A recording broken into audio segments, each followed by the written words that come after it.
What's going on, party people? It's your bros, brews, and botches here for a special edition of the Hangover. Hey, what's going on? It's your boy right here, Yellow Boy, and always joining me with the bros. I have my dear bro over here, boy, and my dear bro, Hogs Wars, here to sum up this whole weekend of wrestling. Guys, if you're a wrestling fan, this weekend has been much love from WWE to AEW. We've had a lot of wrestling, and tonight we are going to go through all of it in this special extended Snyder Cut edition of The Hangover. But before we get started, you guys, just know we do this for you, the people, you people, but also go ahead and do us a favor and hit us a like, share, and subscribe. If this is your first time to the channel, please make sure that you're following us on all social medias. Also, people, make sure you're looking out in the description below. We'll have a link tree after the live stream so that you can get to those different links. But we are going to start first, since it's the most recent. We're going to start with this weekend right on into All Out. So before we get started going through some of the matches, it was what, 6 hours of wrestling, y'all? Oh man, no joke. We started watching it about 7 o'clock, or yeah, 7 o'clock Eastern time. Yes. Yes. So it just wrapped up probably within the last 15 minutes or so. Yeah, I mean, What was y'all's overall takes with the show? What do you think about the show House Wars? What did you think about the overall show? It did not suck, thank God. And it It actually went by is. way, and it went way faster this time than it did on Revolution. Revolution sounded like a slog. It really did. Felt like an old Raw watching it from beginning to end. But this man, one was actually pretty decent. Oh, over here, boy. What'd you think? man, I thought it was a good show. It seems like they always try to like better or one up the previous show that they had, and it was good, man. There were some breakout stuff on there that kind of surprised me more than the stuff that you thought would be the good stuff. But I'm sure we'll touch base on that stuff on the Yeah, show. But we'll man, we'll try to I run. enjoyed it. Yeah, we'll try to run through as much as we can. We're not going to go through the entirety of the show bit by bit because then that means we'll be here for about 3 to 4 hours, and ain't nobody got time for that. But what we do have time for, real quick, real fast, in a hurry, I will say before I get started that for me, the good thing about All Out and AEW is the fact that AEW always tries to mix up their matches. It's not like the same kind of match the entire show. They always try to mix it up for the different wrestling fans, the eclectic wrestling fans out there. So that's very much appreciated. But we start out All Out with the 0 Hour, which, if I'm not mistaken, 0 Hour was the name taken from ROH. Wasn't that their pre-show name? Zero Yeah, Hour. I think so. Yeah. Okay, so 0 Hour, and because it was jam packed, I believe the whole show's pre-show and all 15 matches on the card, so they had to get started right in an instant. And we start off with, surprisingly enough, an interview. RJ City was interviewing Sammy Guevara and Ty Conti, who are the is that the AAA mixed tag team Yeah. champions? So he was interviewing them in a segment when there was a horn going off in the background, and some stuff happened over here, boy. What happened after Man, I don't remember, dude. I mean, I'm just gonna be straight up. I like I don't. I mean, I didn't. I was just I was listening to it, trying to do some other stuff, but I didn't know like what did happen. Maybe you could tell me. So I'll tell you, man. okay, go ahead. Talk Yeah, to us. Hogs Wars so I knows. was, so of course Sammy gets offended because how dare you keep me from kissing my girlfriend right now? So he turns around, he goes back there, and all of a sudden here's Ortiz on the damn golf cart with Ruby Soho, and they run them jokers over on the way out of to start their match. And I'm like, that was funny, but I haven't seen the match start like that since the what was it, that match the Rock and Mankind had with the empty arena where it just had You random know, moments. Yeah, I like The that. forklift. Right. right. But I So think it's an annual tradition to have Sammy Guevara run over by a golf cart because Yeah. both the Stadium Stampede matches, he got ran over by a golf cart. So this is just, I guess it's just a running gag that's going on with this. But yeah, Hobbs Wars, you're exactly right. He went back there and got hit by a golf cart, and that's how the match started with Ortiz and Ruby Soho going against Sammy Guevara and Ty Conti. Really quickly, stuff happened. Sammy Guevara got busted open. They did a lot of intergender wrestling throughout the match, but ultimately, Sammy and Ty won. Ty hit the Ty Kai up T. I can't even say it. Too much of this. Ty KO because her name says Ty. People say Tay, but it's not Tay. It's Ty. Ty KO for the win with a little bit of help from Anna J. A.S. Yas. Jazz or Yas. So, yeah, they won. I'm tired of seeing this feud. I don't know about y'all. This feud can go ahead and end. Ruby's not getting any push. Ortiz is kind of floundering without Santana and Proud and Powerful. And Sammy is Sammy. He's just getting that heat from him and Ty. that So, nuclear heat seemed like it too. right. Anything else to add to that match before we move on? Nope. All right. Moving on. We got Hook versus Angelo Parker for the FTW Championship. And at ringside was Action Bronson. I say this because he comes into play later on in the match. So, over here, boy, did you see this one? Yeah, I saw that one, and I saw the one before too. I was just I doing heel know. mode. I know. I mean, it was a typical Hook match. I thought it was quick how fast the ending happened. Like that dude didn't even struggle in it. He did one of them normal smiley boys. He's right off the cuff. He's at, and then they did some healing on him on Hook. The JAS did when Matt came out. Matt Menard came out. And, they started jumping on him, and then that leads to what Hogs Wars because he just got through saying that Action Bronson did something. What did he do? Do you remember that? Yeah, his big happy butt walked in the ring and threw both of them out. Yeah, And like he was struggling to move, but I'm gonna get you two out of here right now. Yay! With his Baby backward bouncer shirt on. looking. But I'm sorry. It's just Hook did a really good job of finally acting like he can take some punishment for once instead of just annihilating somebody in the first 2 minutes of the match. But overall, like my man said, it's just another Hook match. He won. Somebody tapped out, and somebody tried to encourage some kind of extracurricular after the fact. So it is what it is. right. It is what it is. Exactly. It is what it is. But I'll use that to segue on to the next match. On again, this is all 0 hour pre-show. Is he's a bastard Pac versus Kip Sabian. Yeah, Uh, for sure. but Kip Sabian still rocking the box gimmick or whatnot, and I think I'm gonna just fly past this. It was for the All Atlantic Championship. Pac retains with the Black Arrow. And I think the bigger story of the match is one, after he won, he did a segment at the top of the ramp with Tony Schiavone, and Orange Cassidy's music starts to play. Orange Cassidy walks out there, but Pac just says that he's already lost his championship match or whatnot, and then just walks away. Meanwhile, Kip Sabian is talking to his box in the ring. I know it sounds pretty perverted, but he is talking to his boss again.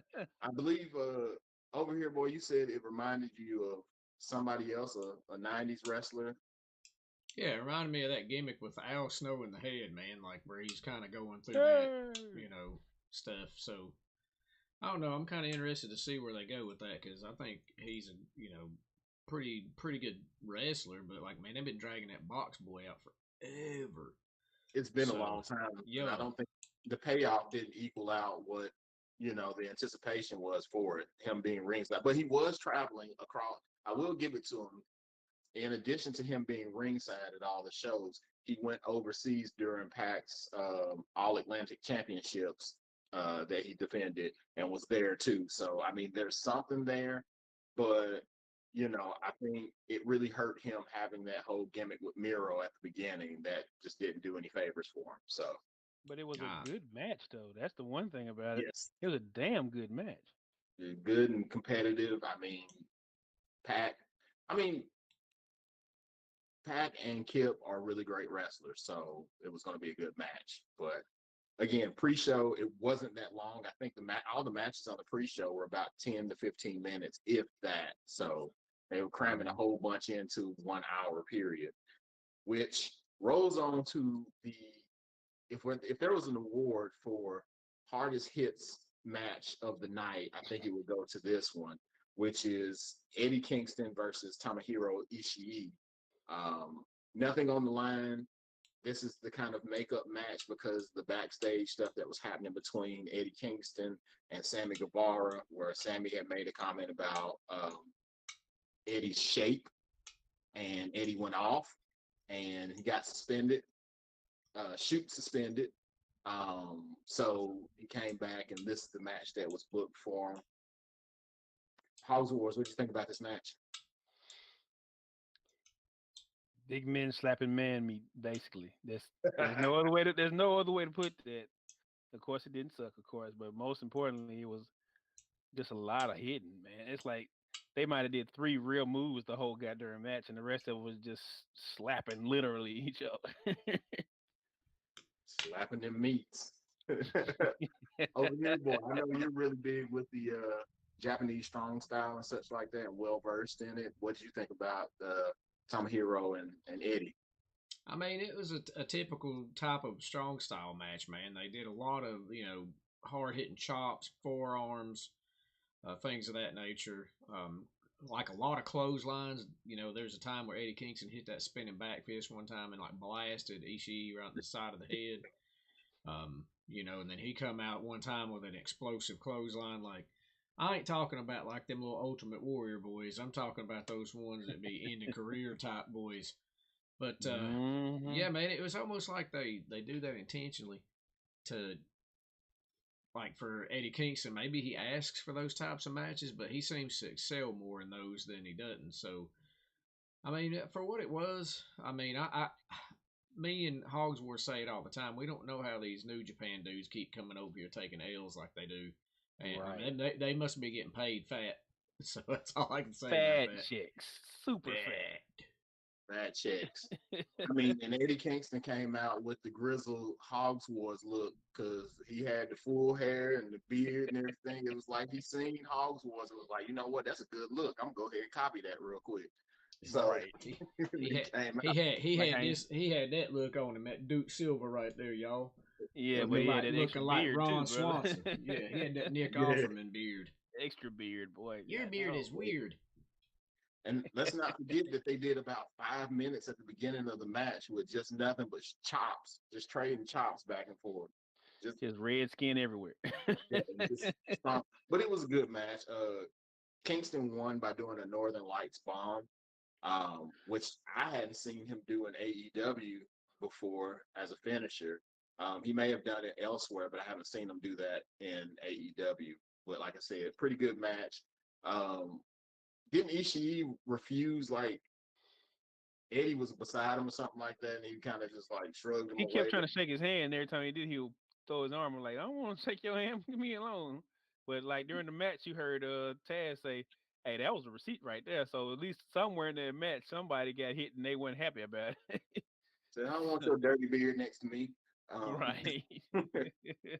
But that concluded the 0 hour pre-show.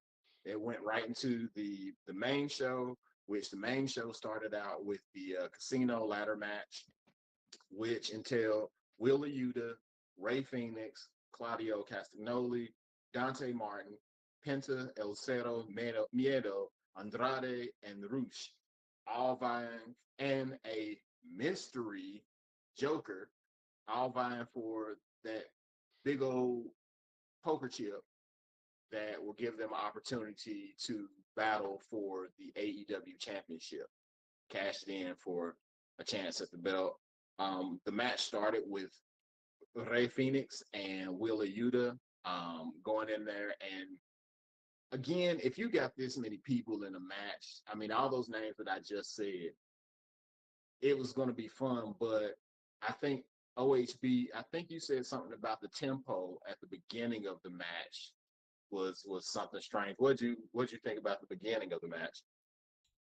I thought that they were trying to do too many weird spots with the ladders, so it kind of slowed everything down. You could tell the placement of the ladders often was not where they were supposed to be, or things they were trying didn't really translate well. I don't know if they practiced it beforehand and it worked. It didn't starting here, but once everybody kind of was in there, then it started taking off.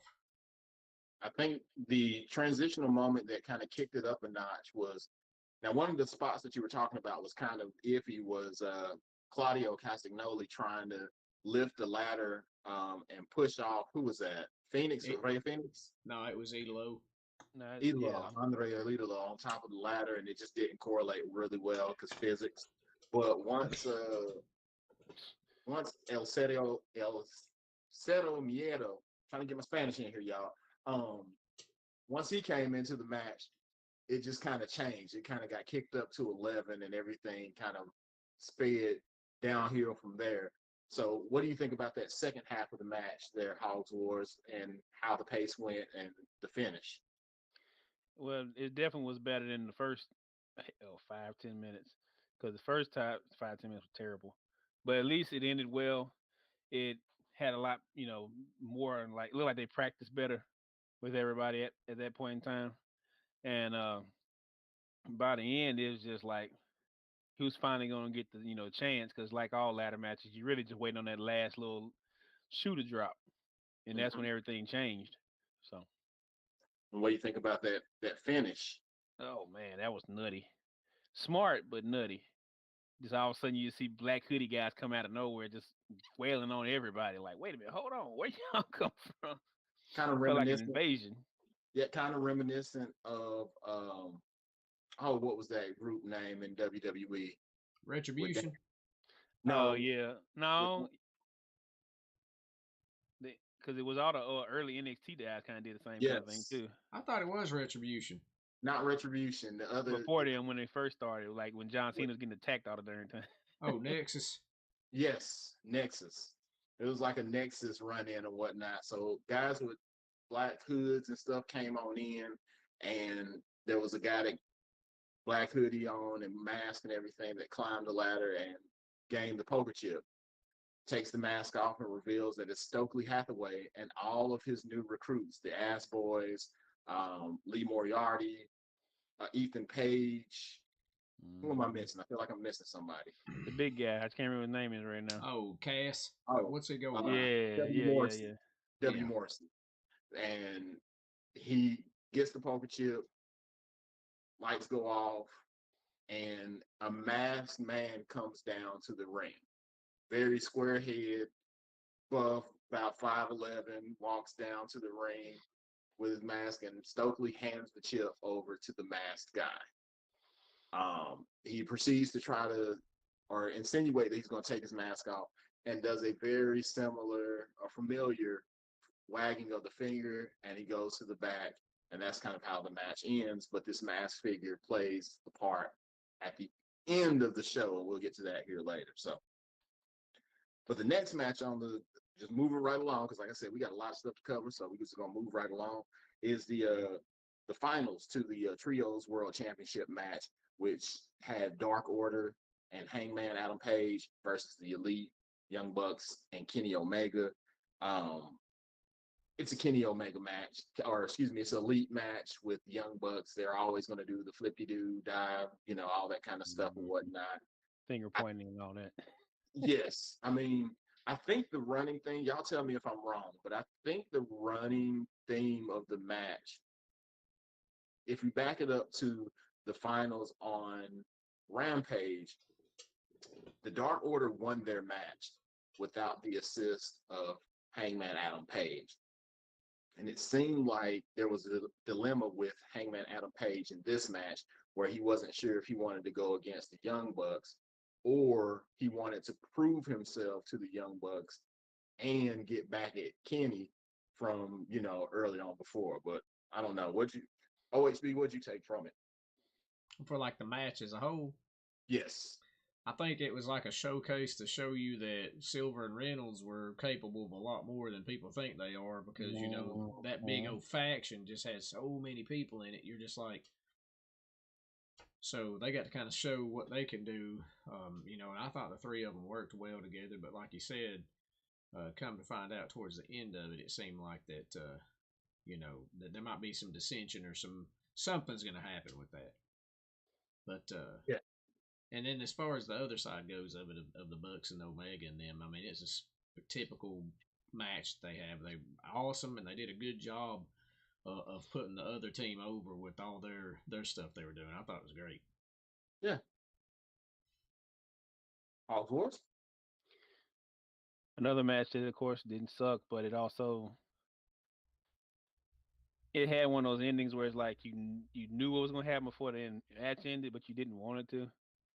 Cause like, no offense, but I get it. Y'all are VPs, but y'all don't have to win every title. It's not necessary. We get that you want to, but just because y'all named the elite, don't mean we want to see y'all in every goddamn thing. But another side of everything. But good match. I did like kind of how Hangman kept kind of jumping in all the darn time, almost in the way, kind of getting in the way almost, and end up costing the match in the end. So it's like that friendship that they done built over the last couple of years. You just wonder where they're gonna go now. So that at least leaves more storyline. So I feel that. I mean, you bring up a good point. Some of the criticisms that the elite get, like what you said, was that they don't need to win all the championships. However, some of the criticism that they get is when they're not in the championship run, a lot of fans are, upset with them. Like, hey, you're the VPs. Why not put yourself in that championship position and not, hang back? But I will say, and we talked about it while we were watching the show, like over a year ago, the Young Bucks interviewed and said that when they were going to create the Trios Championship, they were going to do it with Kenny. Like, and they were going to go out and try to win it with Kenny. So it was a foregone conclusion. If you didn't know, the Elite won, and they're the inaugural Trios Championship winners. Um, but the ending came as one. Let's say that Nick Jackson has a good buckshot lariat. His buckshot lariat was pretty darn. If I can steal a term, pretty goddamn good as far as throwing Pretty a darn excellent. um, but the finish came where there was a buckshot lariat from Hangman, but he inadvertently hit Silver instead, and that led to a was it the One Wing Angel or No, it was just Omega. He hit the pin. okay? He Yeah, I ducked know down. he. He ducked down. He hit him, blasted him with the lariat, and then like there was the Bucks got in there and kind of got Hangman Page out, and then he went over and just pinned him. Yeah, so they are the first trios champions. I think. I mean, with everyone either leaving the Dark Order, I mean, we all know that Colt Cabana is moving more towards Ring of Honor because of all the stuff with CM Punk. Um, Stu Grayson is no longer in AEW. Alan Angels is no longer in AEW. The storyline is that Ten is injured and Evil Uno is injured, and Anna Jay is with the Jericho Appreciation Squad. It's looking like Dark Order's days are kind of going, you know, it doesn't look like they're going to be doing too much. They may disband. So who knows? But you got new trios champions, which leads us to another championship match right behind that with the TBS championship, with that be Jade Cargill, the champion, going against Athena. And might I add, Jade Cargill was doing her cosplay of She-Hulk, donning the iconic purple and white onesie or swimsuit that She-Hulk wore, including green paint, body paint to make her look more She-Hulk like. I would have picked Storm, but she's already done Storm, so and She-Hulk is the thing that's going on right now, but whatever. Um, yeah. I thought the match was going to be over early because immediately after the bell, Athena hits what what is now called the O face because that was the name for it, the top rope stunner. That was her name for it on the indie, so it's back to the O face, but it was a near fall. Um, it it it didn't last long. It got reasonable time, I think, but because again, Jade is rather new. It didn't go as long as it should have, but I'm interested to see Hogs Wars what you thought about the match. First off, that chick is fine, and I don't care what she wears. It all looks good on her. So bonk me on the head all you want to, but that broad is fine. All right. Second, um, no, this match wasn't given a whole lot of time, but I think the point, as we always say, is that the reason it didn't get a lot of time is because it was just they knew what they wanted to tell, the story they wanted to tell, and Athena literally was drop kicking the tar out of the other two on the outside, so she was getting all her spots in the match. So overall, it's just it's okay, but the bigger question is what we were talking about after the match was over with Chris Statlander being hurt. Who can you even put in the match with her right now? Because everybody else is either like trash or they've been beaten, or they're only working on the top women's matches, and nobody seems to blend the two together. And Tell us how then, you really feel, Hogs Wars. well, I'm just like you always say. Sometimes you gotta be as honest as you can be about the simple things. And I'm telling you right now, I get you guys really like Jade. I get you really like Thunder Rosa at the time, but y'all didn't do the due diligence to build somebody else up also. So when the time came, you could switch these belts around again if you needed to. Yeah, that's But the continual argument is that AEW's women division just really needs something else because, honest to God, not everyone watches Dark or Elevation enough right, to see those women that's on there. And by God, if they don't get Willow Nightingale on their man, and she fine too for the sake of argument. But it's like, I like the way she wrestles. She wrestles really well with everybody she gets in the match with, except for Mercedes Martinez somehow, the one person who's supposed to be the comedian at the whole group. But still, you got to get out there and get these people that like Serena Deeb. Serena Deeb had a great match, especially in the ROH championship, and they still shoot sitting on her. He's stupid. But anyway, my point is, I really think they do have a lot of really great women wrestlers, and they're just not getting the real shine they deserve. If I Yeah. give Triple H any kind of credit on anything he's done between NXT and everything else, he made that women's division just as good or almost better for a while than the men because he knew what he had. And there's a part of me just thinks Tony Khan is doing too much crap, and he needs somebody to say, "Hey, bro, you might want to work on them too just as much as the rest of this." But maybe that's just me. I mean, No. he could hand it over to somebody else, man, if he's having problems booking. He's got too much going on, man. He's booking all them YouTube shows and Rampage and Dynamite and all this and that.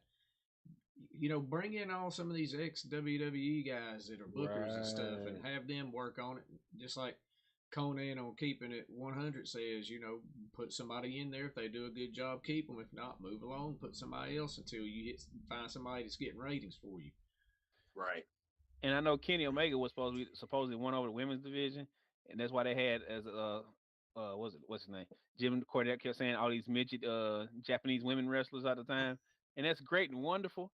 But if they're so small that even the moves they doing don't look like anybody's getting hurt at all, what's the point? The point is you need to develop real stars who can really look like they doing something out there. And you got enough people between Britt Baker and the rest of them, you can actually do something with some of these goddamn people instead of constantly letting them all get fed the rest of them dying on you know the, your heel of this is what we gonna do today. So Yeah, that's And well and said, man. and for the record, the things expressed by one Jim Cornette are not the only exclusive use of Jim Cornette and does not reflect bros, brews, and botches and our ideas. The women from Japan are known as Joshi wrestlers, and that is what we here at Bros, Brews, and Botches will refer to them as. And thank you and good night. Anyway, uh, I'm so mad. I'm so mad. Facts, but I'm still mad But at. to the match, Uh, again to what you just said, or excuse me, House Wars. Athena was brought in, and initially it was thought to be she would be the one to break the streak that Jade Cargill has. Unfortunately, the booking just did not support that, and unfortunately, she just doesn't seem that big of a deal, which led to ultimately what happened at the end of the match, which I'll just go ahead and say it. Jade retained, and I think it was a springboard into a big boot. Is that what won it? And then no, Jade, she did the jaded with the she end Yeah, did dog. she hit Jade, the jaded. Jaded right after that to retain in 37-0, I believe. But at Right. this point, I think me and you over here, boy, we said that she kind of mirrors another champion. You remember what we were talking about? And Yo, which champion were we talking about with her mirroring? What you think about that? you talking about the old legend? No, I'm talking about the head. Buddy, I'm out of it on that one. I Okay, don't. so we were saying that she's similar to the issue that WWE has with Roman Reigns because you Oh built yeah, this yeah. person. Yeah, you built this person up so much, and you haven't built like Hogs Wars was saying, you haven't built anybody else aside from you've got Thunder Rosa who barely has a build, but Britt Baker has complete build and has been like Mm-hmm. a strong force in the women's division, but you really haven't built anybody else aside from Jade Cargill. So when it comes to championship contenders, they, like you said, they were bringing up Chris Statlander, but who else is there? So unless they bring somebody in, you're going to have to really build on your women's division, and you're going to have to do it on Dynamite and Rampage, and not those Yo, YouTube shows. yo. So Right, because only the people that watch the YouTube shows even know about half the matches on there. right. Like that So whole thing with what was it? The trios thing with Davari and them. And he had his little crew going. Half that build up on his crew was all on Dark. And if you mhm. weren't watching Dark, you were literally missing half the storyline. So the other millions of people that don't know what the hell's going on because they don't watch it, you know, is the only thing keeping some of these people from getting a shot. Because, I mean, I get it. You want to get their names out there, but guess what? The only way you get their names out there is put them on the big show, not on that little show. But maybe that's Trust just me. Busters. That's who you're looking for. Trust Yeah. Busters. I it didn't matter because they lost in like the first round, so who cares? But anyway, Golly. Moving on then. Moving right along to the next match. So Jade retained. Moving on to the next match, you had another, not a lot of trios matches on here to show, but you had a trios match with FTR and Wardlow versus Motor City Machine Guns and Jay Lethal in a match that didn't really have a lot of stakes. Wasn't the greatest build. Of course, you had Sanjay Dutt and um, Great Khali 2.0 out at the side of the ring. I can't say that because he actually take falls. He actually does flips. He does stuff compared to almost. You know what I'm saying? But I that's just didn't me. say almost. I said the Great Khali. Get it together. Well, Kali didn't take mid falls either, man.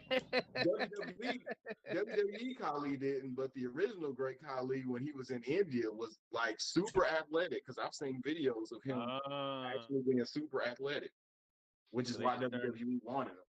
But so they just turned him trash when he got over there, huh? when I age think hit I think his knees turned him trash. His knees did a heel turn on him.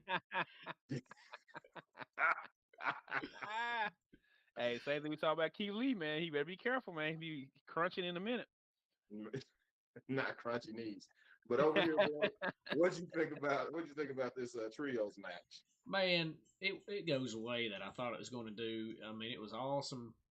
They're doing a good.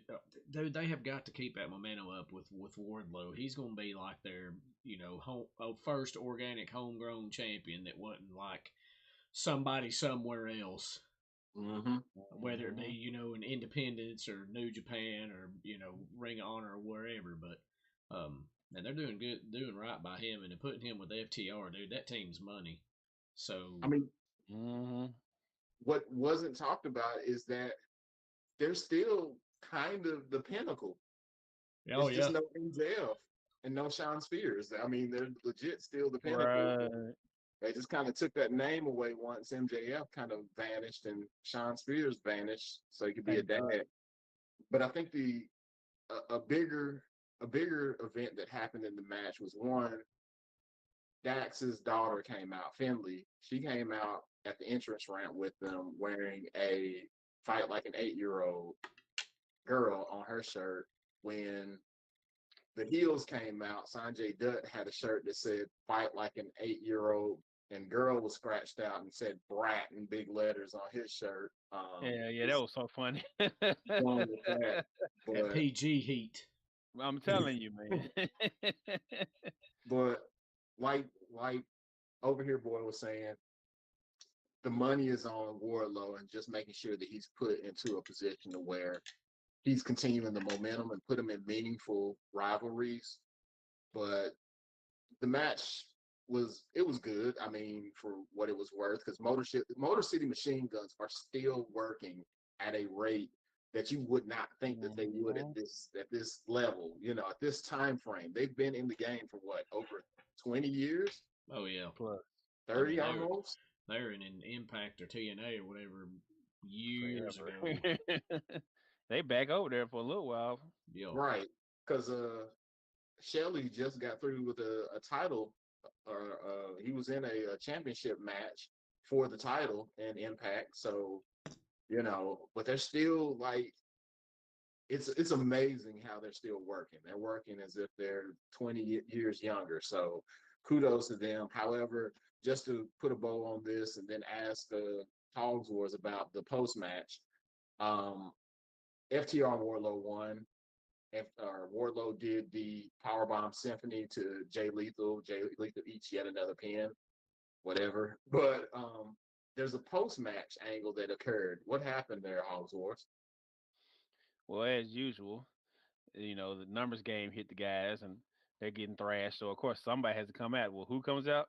My dog, Samoa Joe. Dun, dun, dun, dun, dun, dun. And of course he got to fight the big guy, so he hits him with the title a couple times and gets him out the way. And then everything's looking like, hey, we're back on top again. But who else comes out? It's the little girl running down as fast as she possibly can and gets in the ring and gives Sanjay Dutt his here too and pins his ass. And everybody counts one, two, three for her butt. And She everybody breaks his cheers. pencil. Yay. She breaks his pencil. That's most important. She broke the pencil Right. after being disposed by FTR and Wardlow and Samoa Joe. She pins them. Fun little moment. Hopefully, this rivalry is done as well. Right. Moving on. So next, we get the blood feud, if you want to call that, Ricky Starks versus Powerhouse Hobbs. Um, we talked about this. I'll run through this really quick because there was really no big anything that happened. Again, you got money in a Starks who reminds everyone of a young Dwayne Johnson, Rock. You got Powerhouse Hobbs, which one, the man has been putting in tons of work to make sure that he looks incredible as far as just his physique, his body of work, as far as his wrestling. Like, if you don't do anything with him, at least put him in a title story with Wardlow, so you can have big meaty men slapping meats and throwing each other around, lots of muscle. And by God, put the championship on Powerhouse Hobbs or something. That way you can work back in an angle with Starks. But Powerhouse Hobbs wins clean as a sheet, no foolery, no Mhm. shenanigans. Hopefully, this leads to them going different directions in some form of different angle. Cool. Next match, which I think is the match of the night. It was the AEW World Tag Team Championship match where you had the champions Swerve in Our Glory, Swerve Strickland, and Keith Lee versus the Acclaim with Daddy Ass on the side. Over here, Scissor me, boy. daddy. Scissor me. Over here, boy. What you think about this match? What did I think about it, man? I thought the match was phenomenal for what it was. Mhm. And when I say what it was an absolute slapper of a match, dude. Like, I mean, there was stuff that was going on in that match, and like, I'm gonna give it to Swerve Strickland. That dude knows how to get heat from the crowd at the right Yes. time. Yes. There's a few times he did some taunts to the acclaimed and to Billy Gunn. Oh man, it's just perfect. And I mean, Anthony coming from underneath like he was there and selling that knee injury, dude. I mean, Mhm. it was just a good storytelling, and I'm kind of interested to see because the crowd kind of turned on Keith Lee and Swerve throughout the match, and Swerve wasn't really helping matters. But then towards the end of it, it's kind of like Keith Lee's like, "Yeah, I'm cool with y'all," and then Swerve's like, "What are you doing, man? Like we just got through beating them, and then you gonna be cool with them like that?" So I think they're gonna further, like Yellow Boy was saying, like that kind of like uneasy tension that they've had amongst the two of them. So I'm kind of interested to see where they're gonna go with that, and I definitely think the Acclaim is probably one of the hottest acts they got right now Hell in yeah. AEW. Like hands Hell down, dude. They're so organically over. If they don't capitalize yeah. on that, that's on them. The money they gonna lose if they don't get on that quick. I swear to Yeah, God. for sure. You got to get it while they hot. Yeah, it seems like the Acclaim can't do any wrong, Mhm. and like everything that they did. I mean, the crowd in Chicago. Kudos to the crowd in Chicago because they stayed with the entire show. There was some small lows because all the energy, just like after this match, most of the energy was taken out of them, but they regained it quickly towards the end of the next match after this. But the crowd was chanting, "Oh, scissor me, daddy! Yeah, Oh, Oh, scissor that me!" was And so good. there was just a lot of just yeah, and crowd. then when like Swerve tried to act like he was doing the same thing, you can't scissor. You can't scissor. I was like, they so stupid. It was a really good match. It cemented that the Acclaimed are just baby faces through and through. The crowd is behind them. At least the Mhm. Chicago crowd. It's going to be good to see what happens in Buffalo on Wednesday to see if they still continue to have that crowd support or if it won't be as. I think it'll still be as, but um, Swerve and Our Glory retain. But I think there's another championship match for the Acclaim down the line, which will draw in some money. And I think at that point they will win the championships because they prove themselves as being a worthy contender and they can hold the belts and actually make the company money because the crowd is just definitely behind them. So Right. uh, Tony Khan, listen up, bruh. You'll never see this, but if you do, don't make the same mistakes that your competitor is doing with the profits because Right. it's going to be bad news for the acclaimed. Right. strike while the iron is hot. That's So it. Right. While the scissoring is great, you need to get in. What a tremendous line from Hogs Wars, everybody. That's perfect. there it is. There's But nothing else. I'm also looking forward to this continued little rift slash thing going on between Yeah. Swerve and Keith Lee because every time they seem like they get back on the same page, they literally hit each other at least once every match. And it's like it's gonna get to a point where one of them is gonna have enough of this crap. But because their egos are so high, man, something's gonna happen. But they gotta do it the right way, where somebody be surprised. Because right now, no one would be surprised.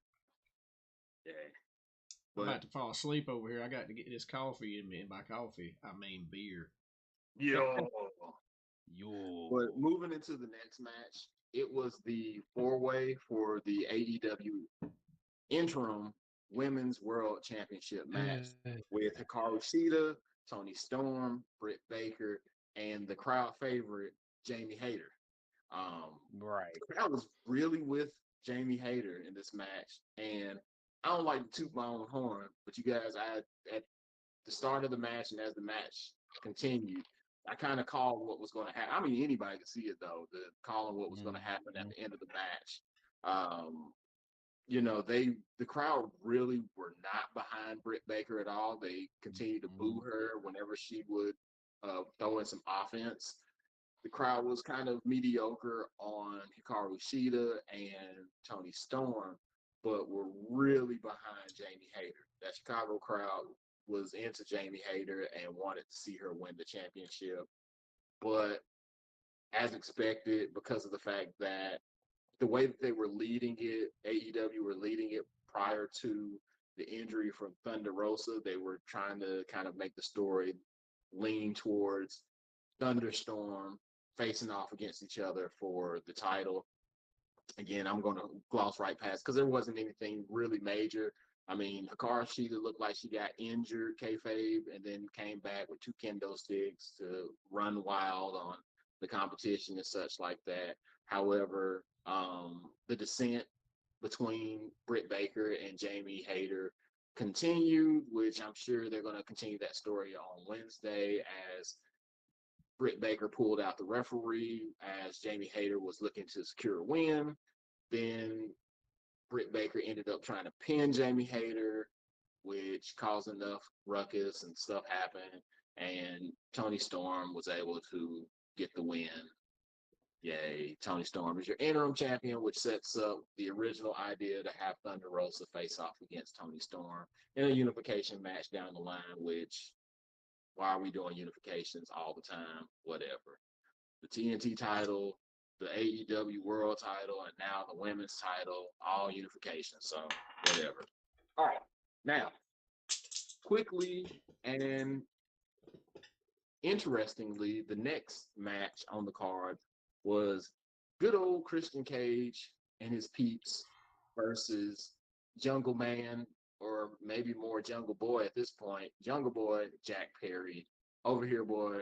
What happened? Buddy, he's over there looking for his homie to come out behind him, but where does Luchasaurus come from? He come from the heel side. That's right. And he choke slam Jungle Munchkin right on that grate where they've been blowing fireworks off, and it seared his back like a whopper, son. Mm-hmm. Picked him up, put him in a crucifix power bombs, and yeeted him through a table, and then rolled him up in the ring, and the rest was a wrap. I mean, he had no offense. Like, even Ref Aubrey's like, you good? He's like, yeah, I'm good. And she's like, I don't think you're good. And he wasn't good. Long story short, Luchasaurus did that heel turn, which I don't think he ever not wasn't a heel because he was wearing black. I thought he was sussy anyway. That boy sus for sure. So that's what they say, black sus on Among Us. That was that boy. He was sus. I'm gonna use my one word. He was susser than hell. How about that? I don't think you laughing over there, Hogs Wars. I done write down how much you're gonna have to pay on your curse words tonight. Oh, I haven't said any tonight. Thank God. But hey. You said 3. I heard it. Heat. Wow. We're gonna have to assess that later, and it goes to, of course, my tab. So continue to do what you're doing there, Hogs. Anyway, but yeah, I mean, it was a squash. I wasn't expecting that after the build up, but it was a squash. In front of his mom and sister. Oh yeah, it was so hot. Yeah. So, but yeah, it looks like. But for what it's worth, like I said, we knew that Luchasaurus was, like you said, he was sus. He never did touch Christian Cage throughout anything. Mm-hmm. Continued to wear the black gear and all that, and then to throw salt on the wound as he celebrated. Christian Cage sat on the shoulders of Luchasaurus as Jungle Boy used to. So anyway, so we're probably going to see more Christian Cage versus Jungle Boy, or at least Jungle Boy versus Luchasaurus somewhere, and then Christian Cage and yada yada yada. Next match, right? You got the actual wrestling match, which was Lionheart, Chris Jericho versus the American Dragon, Bryan Danielson. And who else, if you're in the chat watching, if you're, watching on catch up, write in the comments below if you knew that the person singing Bryan Danielson's song was a dude. I was checking that man so bad. Because apparently Elliot Taylor, who sings the theme song for Bryan Danielson, came out to sing him to the ring. And yes, the internet, who loves to troll, got on this man, Mhm. calling him a submachine gun Kelly or Darby Allen.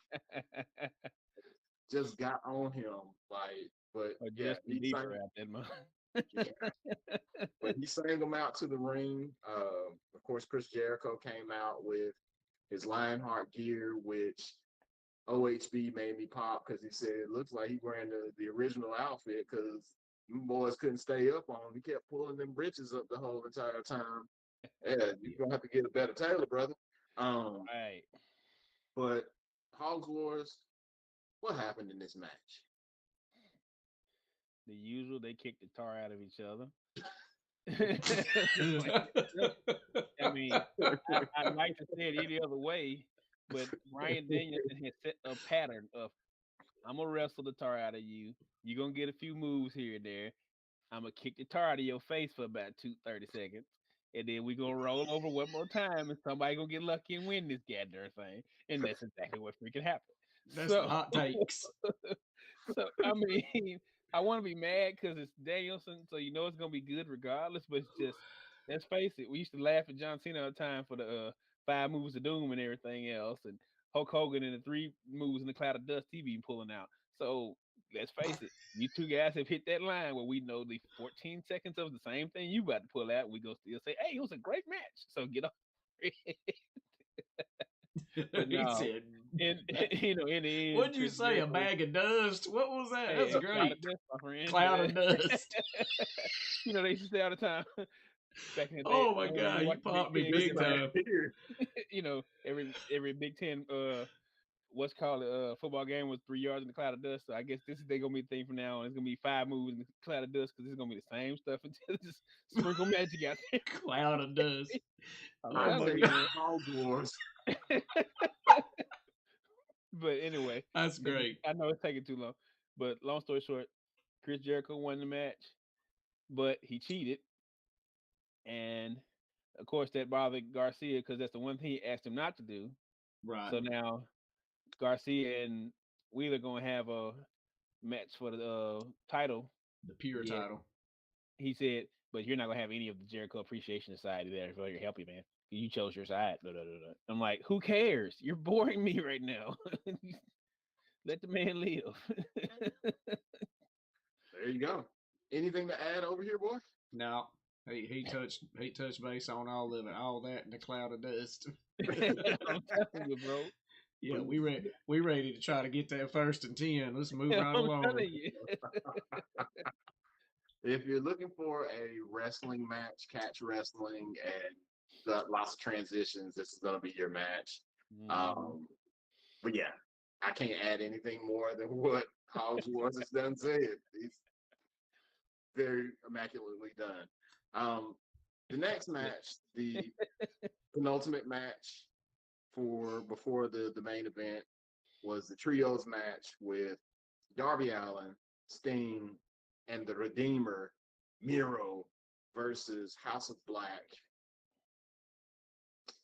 What can we say about that? I mean, Sting didn't jump off something this time. Yeah, I was disappointed in that, man. I expected him and his five head to go through something. Hey, I ain't gonna lie, that boy got a drive-in movie theater forehead. I mean, he gonna have to figure it out. Hey, that's why But he like, painted yeah, that face the way he did. Dun, dun, dun, dun, dun. Like he said that man had pick up Wi-Fi when he drinking. Man, That man but, boy head is a hot spot, huh? yeah, yeah, exactly.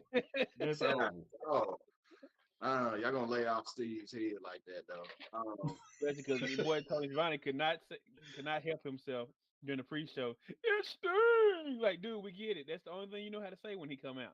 But dang, Every you got to time, say it every time, bro. every time.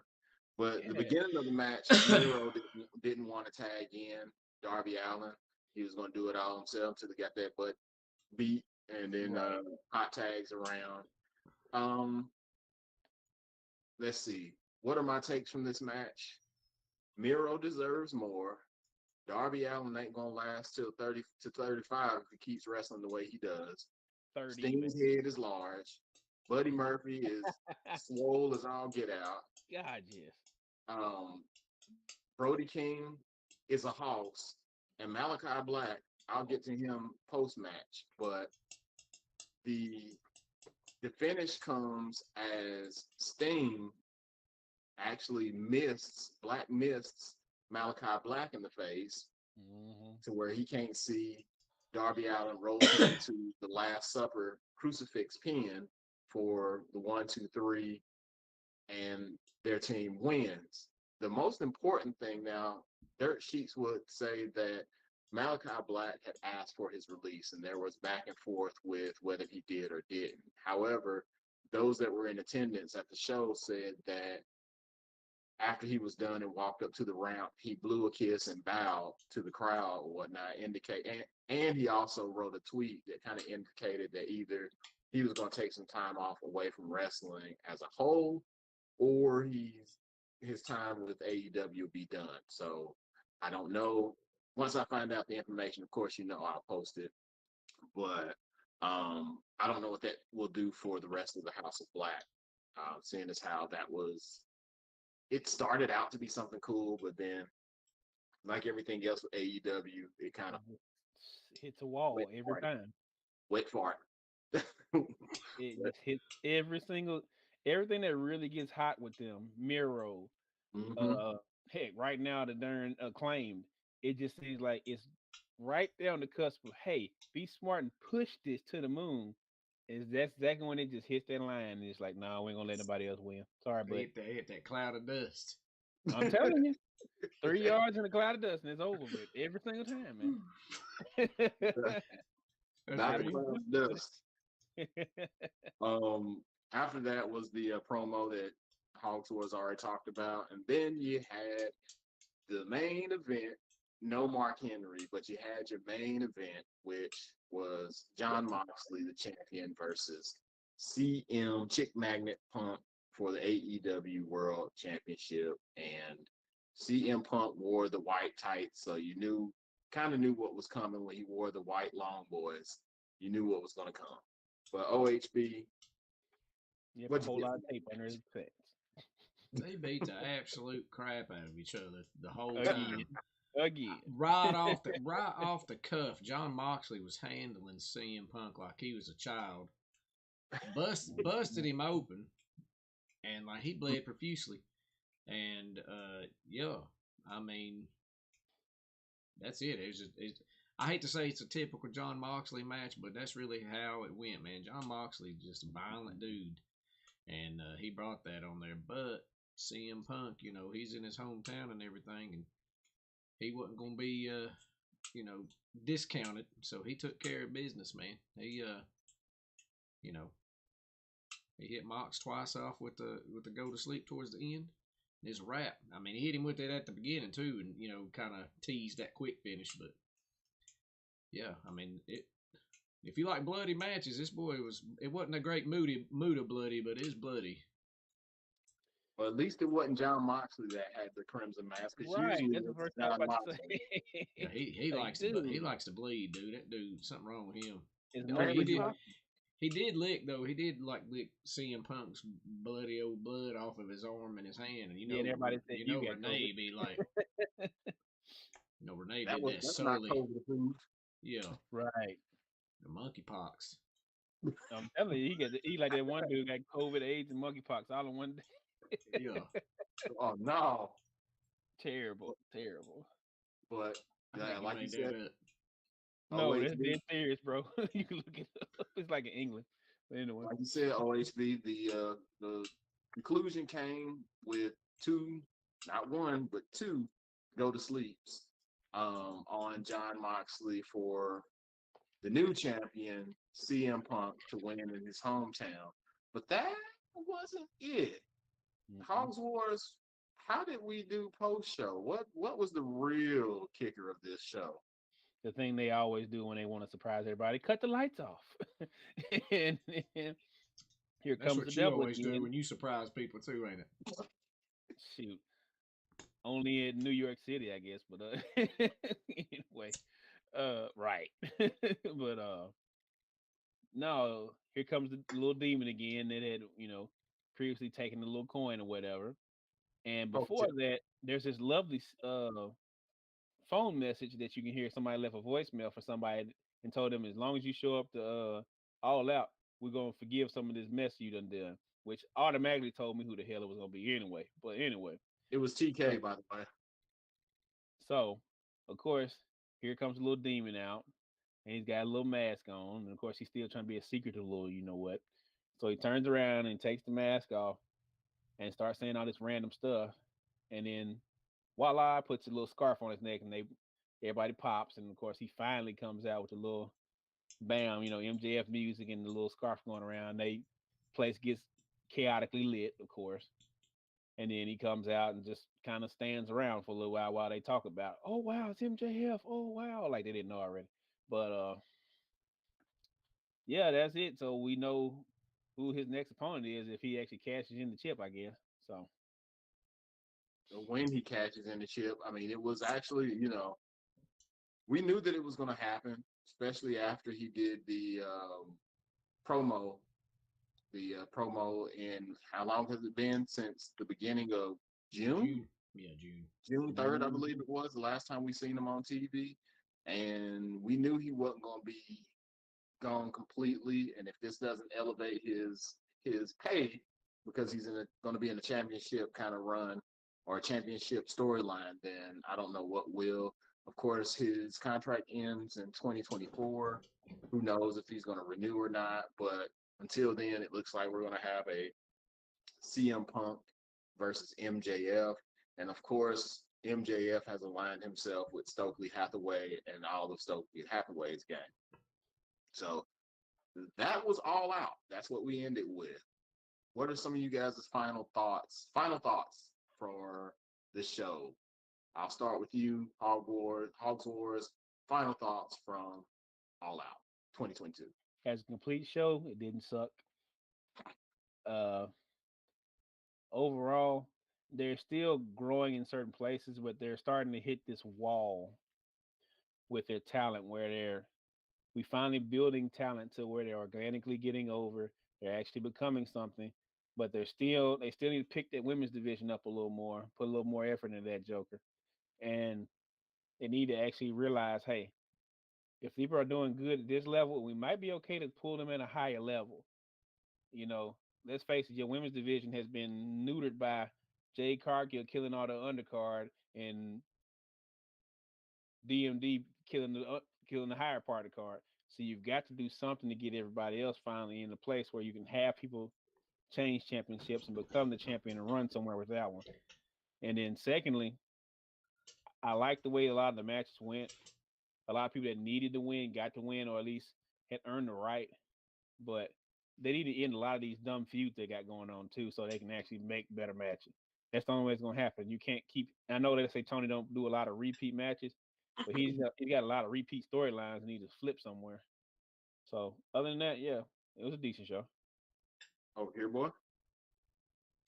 Man, I mean, Hogsword pretty much summed up everything how I felt about it. Like, I definitely think that they needed to start developing some of their younger talent to move, and I think they're doing that to a certain degree.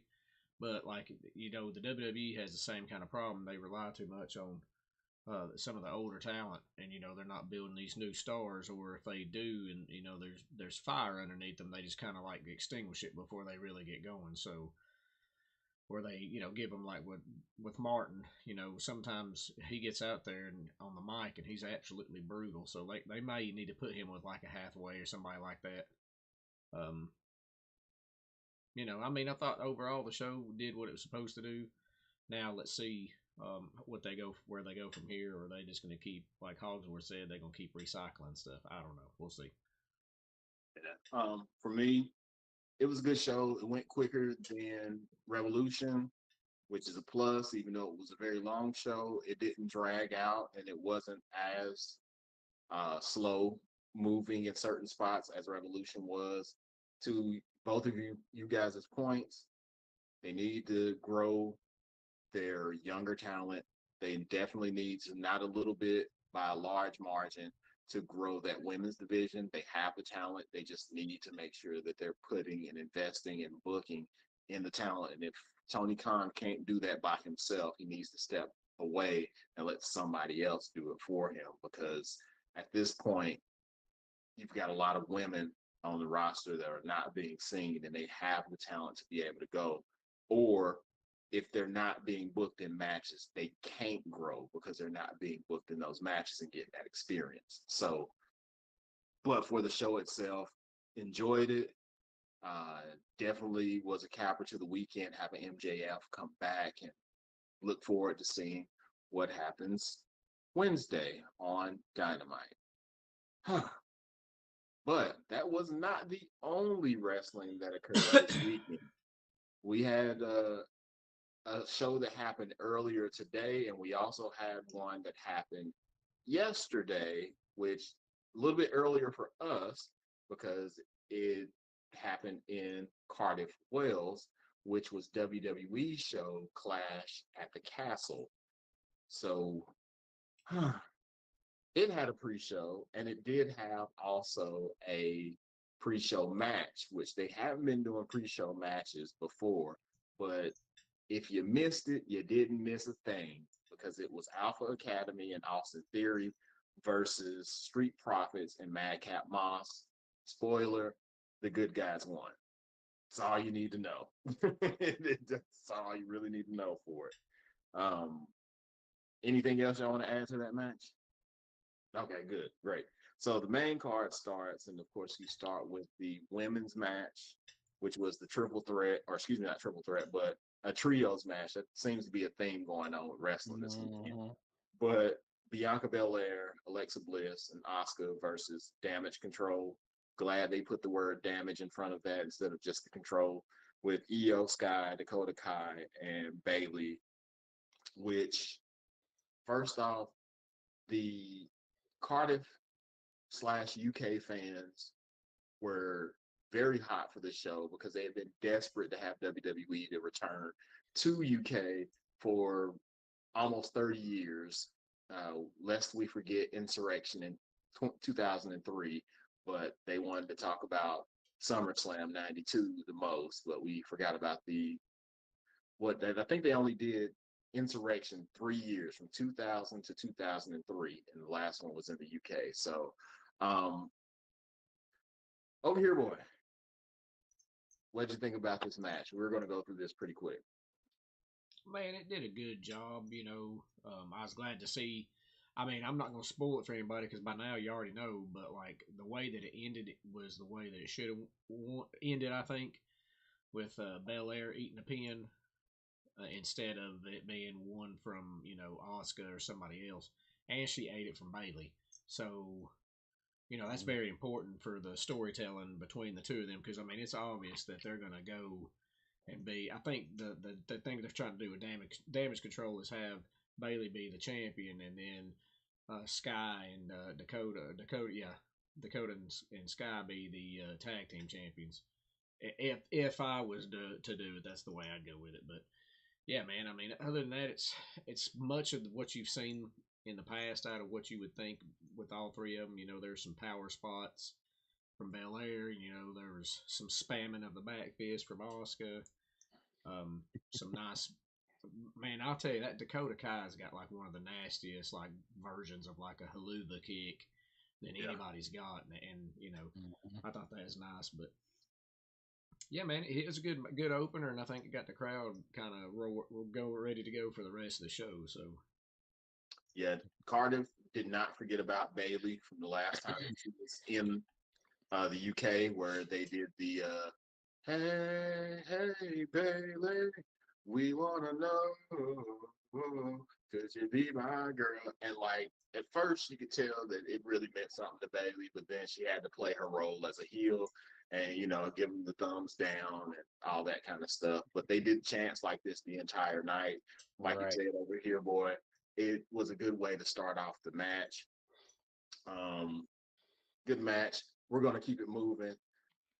The in between that match and the next match, you had Drew and Tyson Fury in the back, or prior to the show, backstage talking. Then they announced the British Bulldogs family, but never showed them, but showed Bret Hart.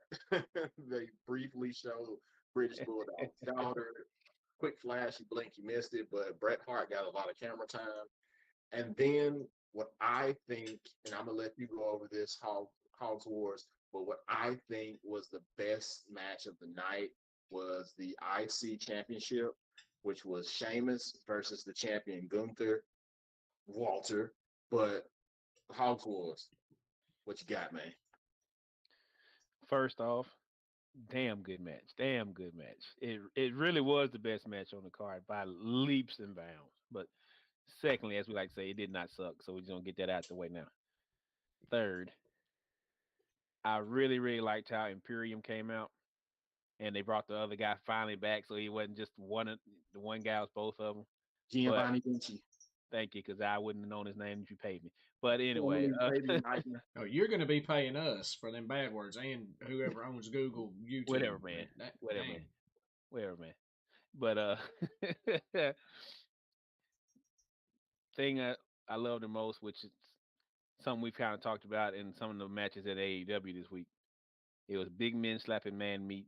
It might have been 5 real moves in the whole goddamn match, but it didn't matter because everything they did mattered. Everything that happened in that match, you cared. Every slap of somebody to something meant something. And it's been a while since you had been in a Sheamus match where you were actually looking forward to him hitting people with them damn 10 hits in the chest. It's been a long time since you even cared that he beat somebody down in any match. So for it to really not only really be a great match by both guys, coming out on top, even though one person won, no one lost in this match really, because both guys looked extremely great in this match, and I'm glad that Gunther won because he's actually making that Intercontinental title belt look like something again that you actually care about. But that's all I got right now. So yeah, in the darn match. Um, yeah, the big story was that it was a focal point on Sheamus's lower back, and Gunther put a couple of power bombs on Sheamus's lower back, which played a part in the finish.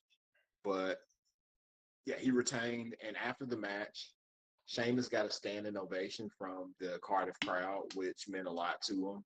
I think he did a backstage video, one of those exclusive WWE Jones, where he, talked about how much it meant to him. So I think it was 2014. They didn't believe that Sheamus had any more matches in him because of that spinal stenosis that he's been wrestling with. And they thought he wasn't going to wrestle anymore. And these past 2 years, he's had some of the best matches in his whole career. So kudos to Sheamus and him getting his flowers in Cardiff. So moving on, you had the next championship match, which was the SmackDown Women's Championship with Liv Morgan versus Shayna Baszler, which we talked about this while watching it. Me and Hogs Wars, we were talking about it. The fact that actually all of us are talking about it. The fact that how they've done this storyline could have been a little bit better, especially after the way that Liv Morgan won the championship, and they haven't really done anything to kind of avert the crowd's opinion about her because the crowd's not necessarily as hot with Liv as they had been. But Mm-hmm. um, and I believe Over Here Boy had said that it wasn't very believable because throughout the match you had Liv Morgan she's done some training for a day with Matt Riddle. Yes, he has his name back again, you guys. He's not just Riddle, he's Matt Riddle. But she's done training with Matt Riddle, so now she's put Shayna Baszler, who is a submission magician, they call her that, and yet Liv Morgan can put her in all kinds of arm bars and Yujiga Atamis and all other kind of stuff without Shayna getting out of it. Yeah, that's not very believable, but whatever. Um, Moving right through this match, she hit a code breaker, and yes, they also WWE called it a code breaker. Code breaker into the Oblivion, which is her that what is it? Like a flatliner, isn't it? Yeah, it's a flatliner from the ropes. I couldn't think of the name of the move because it's got so Yeah. many. I was about to call it the slap nuts, that one. For the ropes to retain her championship. Um, then after that, they did like a little promo of Adrian Street and Linda, showed them on screen, showed them in the crowd, which was good to see as far as, that British heritage, that UK heritage, and having them on there and having them at the show. At least they did better than showing them than they did the British Bulldogs family. Womp womp. Then after that was the match, which I think that's the next match was the shocker of the night, which was Edge and Rey Mysterio versus the Judgment Day and Rhea Ripley on ringside. I'll talk about the entrances, and then over here, boys, if you want to talk about the match, we can do that. So Edge comes out with his El Generico impersonation with his lucha mask on and through the fire and such like that with his mask, and I think that was the biggest intro that came out because Judgment Day came out, did their normal thing, but Edge came out with a lucha inspired mask. But OHB, what happened during the match for the Edge and Ray combo? Man, it's basically, it's the same kind of stuff that you see from both teams or them all the time in the match, and that's not a bad thing. It's just if you've seen a Mysterio or Edge match and a Judgment Day match, then you've seen. But we did make fun, but not really, endearingly. The Edge did a 619, which I thought was hilarious. But, he about folded himself on it. That was a five. Yeah, and then terrible, terrible. But then always come to play. They got to find some way if they're going to continue this story to have some way that Rhea Ripley can get dealt with, because she went out there and started beating up on Eddie Jr. and that was the worst. I mean, it was even one point in time that Rey Mysterio finally said, "No, I'm done with this." Rhea Ripley had Dominic picked up and turned around, and here comes Ray like the dart right across the top of the ropes and landed on top of both of them. Anyway, long story short, they go in. Mysterio and Edge pick up the win. Like, I don't need to see this match anymore. But I'm gonna let one of y'all say what happens right here because it's kind of important, and somebody in this panel may have called that. Yeah.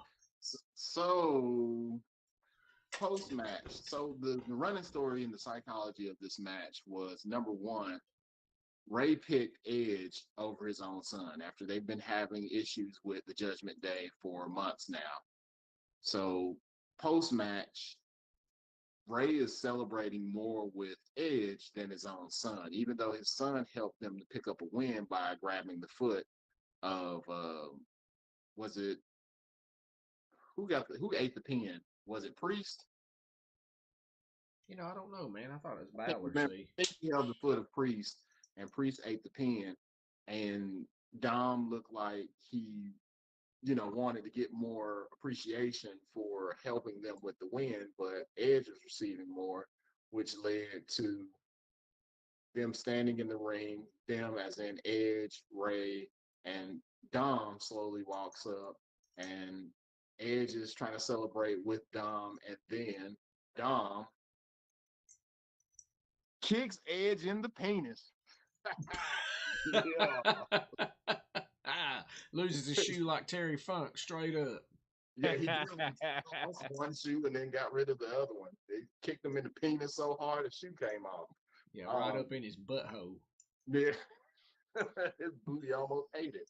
And then Dom gave what people call probably the best offense that he's done since being in the WWE, and delivering a clothesline to his father, to which the Judgment Day in their loss is over in the corner just cracking up laughing and enjoying it as Dom walks off from them, and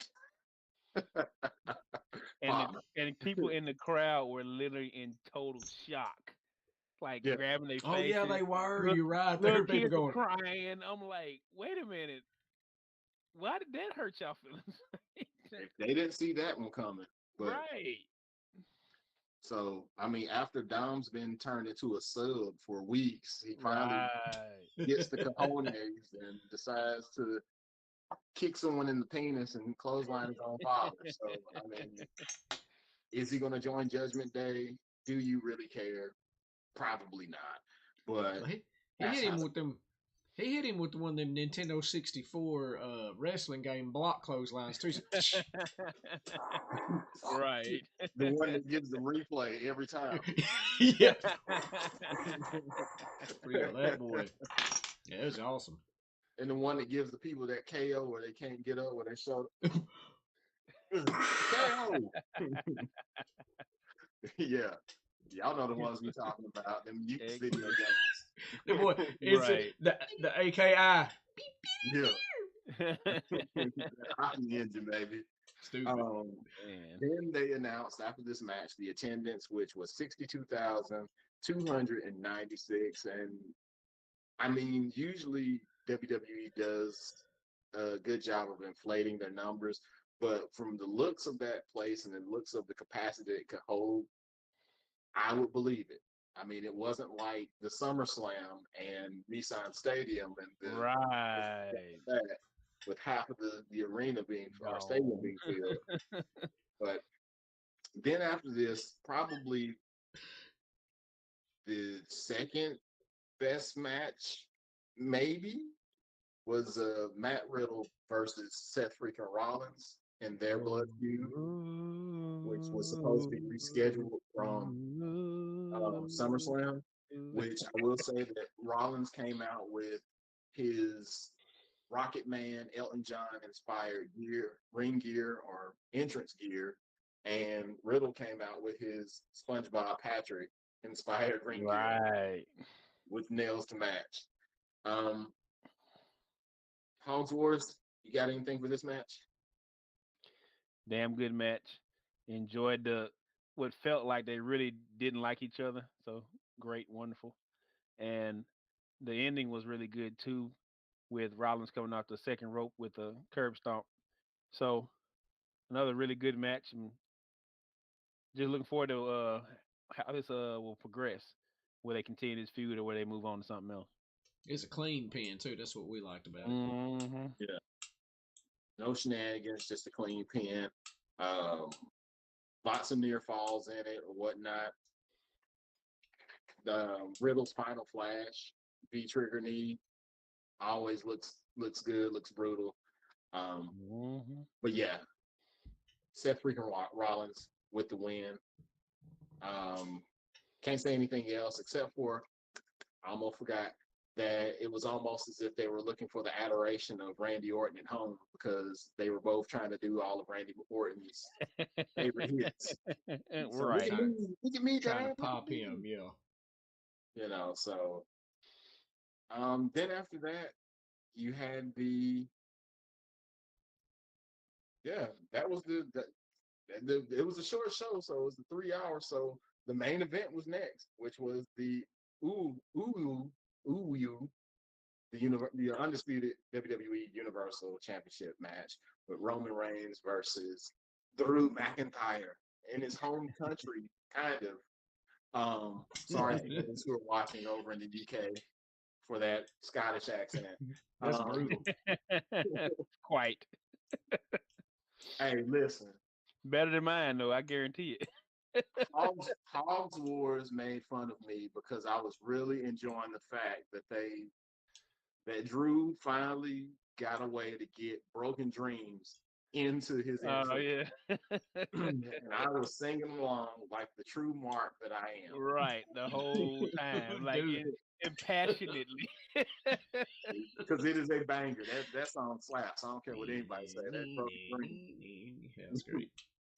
Um, but the crowd was extremely hot for this. If you thought that they were hot for when Sheamus and Gunther were going at it, they were extremely hot for Drew this entire time throughout the match. Mhm. Also, just a key point, Karrion Cross and Scarlett were ringside. They showed them ringside, um, sitting out in the crowd, and it did play a part in the match. But either one of y'all, what are some of y'all's biggest, I guess, spots or takeaways from this match? Theory Boy, getting knocked the hell out by yo. Tyson. He come up there. He said like, Oh y'all see, man. y'all seen that thing I sent you earlier, man? Dude, You somebody gotta was sitting set right that. there and took that video. He said, boy. House Wars, you gotta set that up, man. For the people. You gotta Oh, I'm set it up. sorry, man. Long story short, here comes Austin Theory when both Reigns and McIntyre kind of knocked down again, trying to bring the briefcase out so he can try to get in the match and have a chance to cash in the Money in the Bank contract. Too bad he was a little too close to Tyson Fury at the time.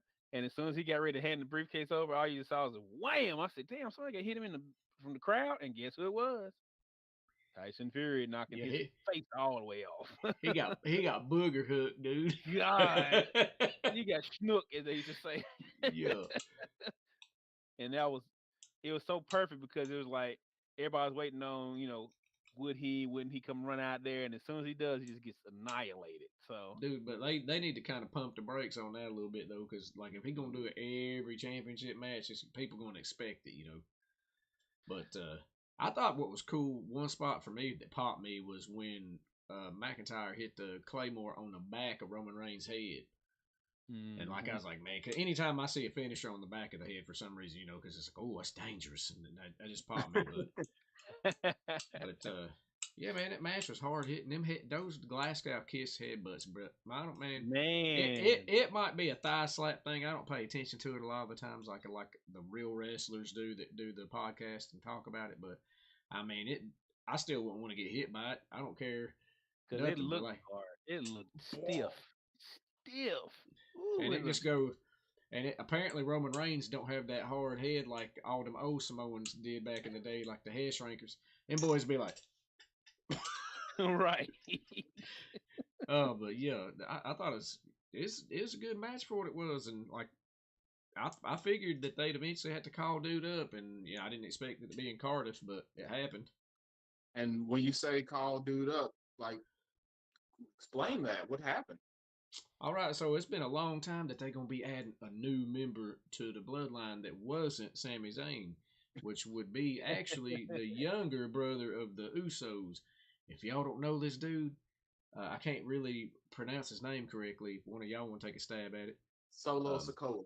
yeah, Solo Sikoa. But he's if y'all have watched this dude and you think the Usos are bad, this dude is like he is like the for real Umaga of the brothers. He's the guy that get in there and handle his business, dude. He you know gouge, bite. He's like mean, dude. It's bad news.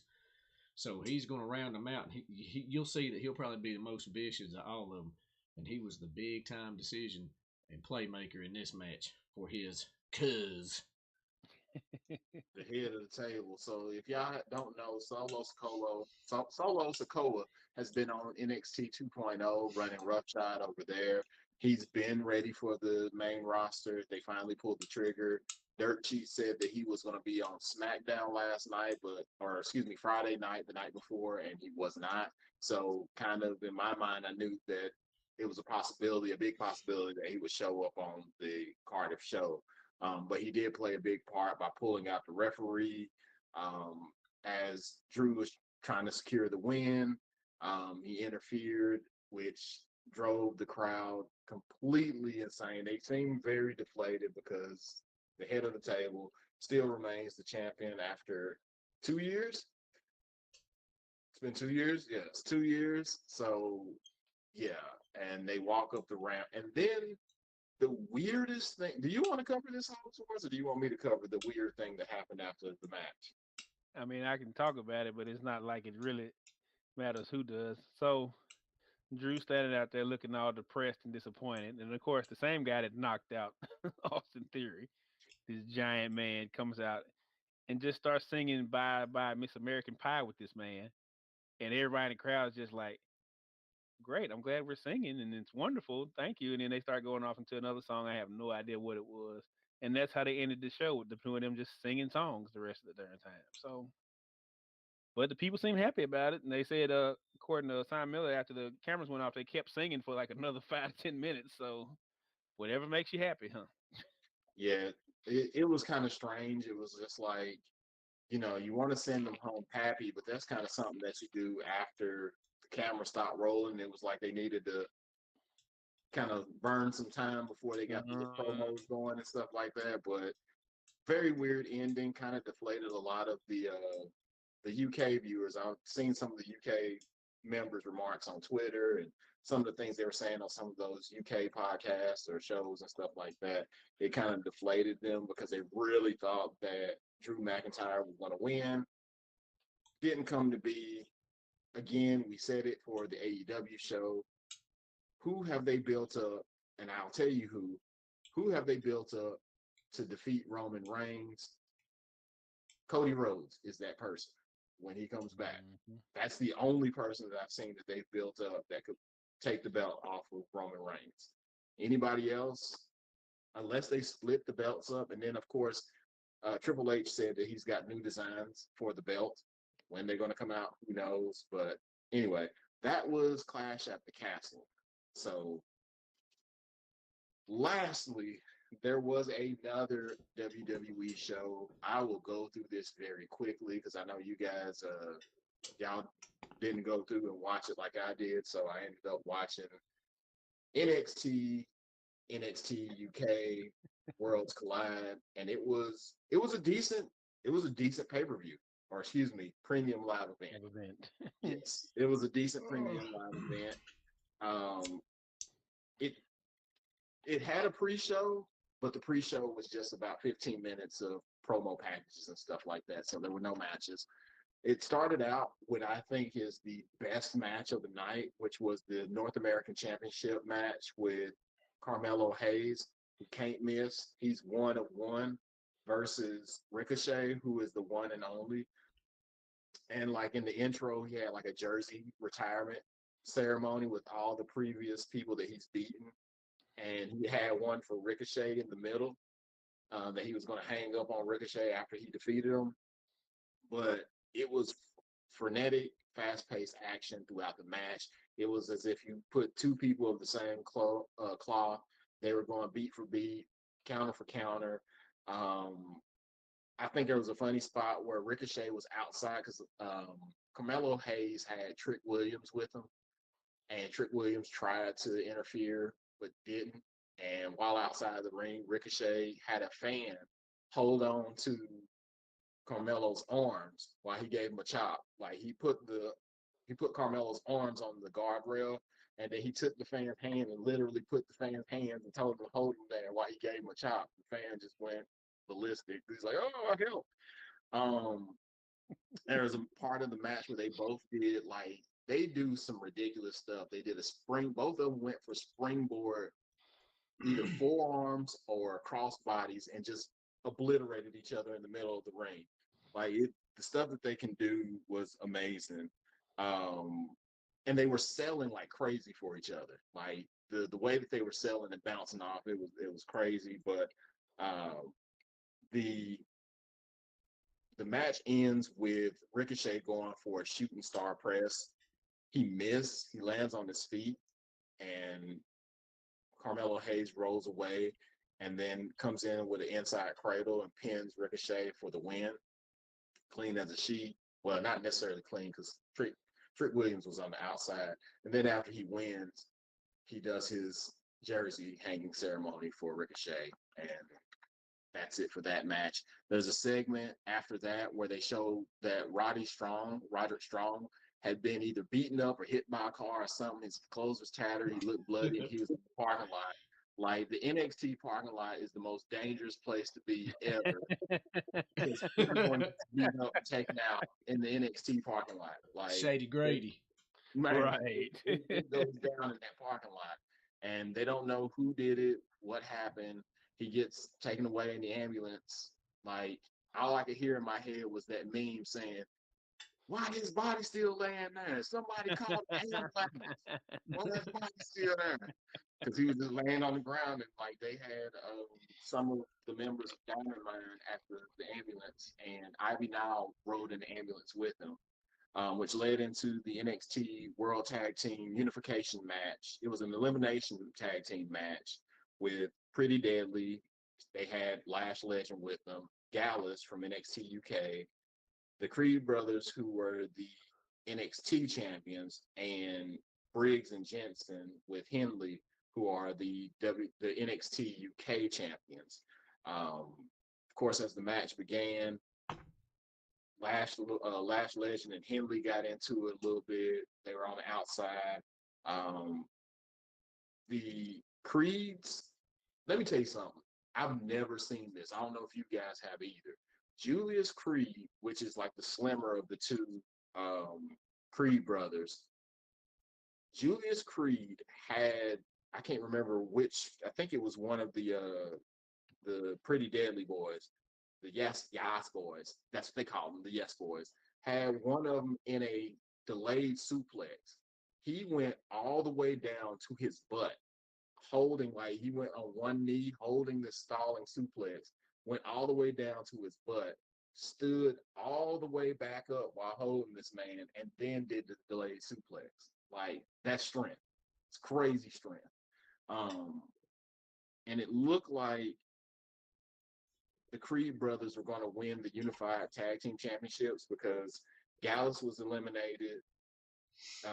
Briggs and Jensen were the first eliminated. Gallus was eliminated. Then you had Pretty Deadly and the Creed brothers. And it looked like the Creed brothers was going to win.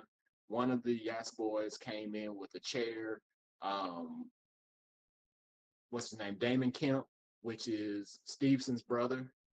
Um, Gabe Stevenson is his little brother. Damon Kemp, he came in the ring, tackled the Yas boy with the chair. Looked like he was coming in to help. He smashes Julius Creed on the back with the chair. Um, then goes outside to get the ref because the ref took a bump. Gets the ref, get in. Pretty Deadly is your new unified tag team NXT champions. And it goes to believe that Damon Kemp was the one that beat up Roddy Strong in the parking lot. So that story continues. Um, they did a promo with Tony D'Angelo and Stax in the back trying to recruit Cameron Grimes. It goes then to the next match, which is the NXT Women's Championship Unification match, which was a triple threat with uh, Miko Satomura, who is the NXT UK champion, Blair Davenport, and Mandy Rose, who is the NXT champion. Which, if you ain't ever watched NXT, and I just told you those three people and the two who are champions, and then you have one who is not, you kind of see where this is going, where, Michael Satomura, who is the final boss and everything, has a very storied career. They even showed a promo of her starting out at a young 20 years old in WCW. Yeah, that's what she calls herself. They showed her when she was in WCW on Nitro. Like, she's been leading this career and she's the UK champion, but you knew who was going to eat the pin on this one. Unfortunately, Blair Davenport, aka B Priestley, ate the pin from a Kiss by a Rose, which is Mandy Rose's knee, her running knee move. She eats the pin, and Mandy Rose is your new unified champion NXT. If they do not use Satomura on anything else, it will be a travesty because that woman can still do matches. She can be a coach. She can do all of that and help those women in that developmental, because some of those women need a lot of help. Again, if you ain't watched NXT 2.0, then bravo on you, because if you watch that stuff week to week, you wonder why it's still on air. Sorry, but it's just, sometimes it's hard to watch. I watch it, but it's hard to watch. Anyway, then it goes to a backstage interview with Wes Lee, which he ain't been right since his tag team partner. And I think he went back to Impact with the Rascals. I can't remember what his name is, but he did a interview because he's going to be facing JD McDonough, which is a big head.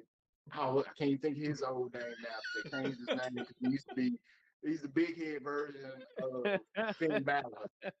Um, Oh but yeah.